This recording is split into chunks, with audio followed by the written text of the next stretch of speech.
আসসালামু আলাইকুম। ইরানের জনগণের উদ্দেশ্যে আমি এই কথাটা বলতে চাই যে শয়তান কখনো মানুষের উপকার করে না।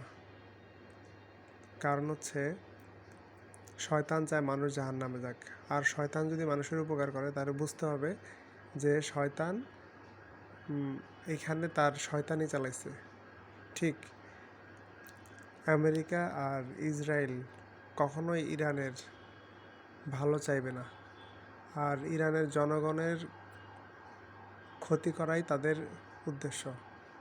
এখন ওরা বড় বড় কথা বলতেছে, কিন্তু ওদের পরিণতি সেই শয়তান যেমন মানুষকে জাহান্নামে পাঠাইতে চায়, আর আমেরিকা ও ইসরায়েল ইরানের জনগণ এখন যেভাবে আছে তার চেয়েও করুণ পরিস্থিতিতে ওদেরকে নামিয়ে নিয়ে আসবে। যেভাবে ফিলিস্তিন, সিরিয়া, লিবিয়া, ইরাক, আফগানিস্তানকে ওরা ধ্বংস করছে। তো ইরানের জনগণের উচিত যে ইরানের সরকার এবং খামেনিকে সাপোর্ট করা, কারণ তারাও চায় এই দেশটা ভালোভাবে চলুক। You mind it, America and Israel is devil. They they wants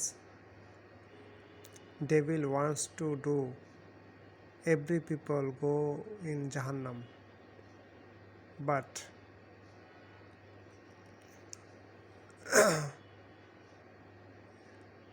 America and Syria, America and Israel also like devil.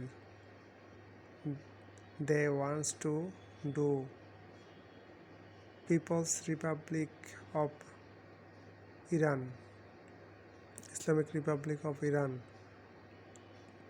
want to destroy, and Iran's people, I think Iran's people support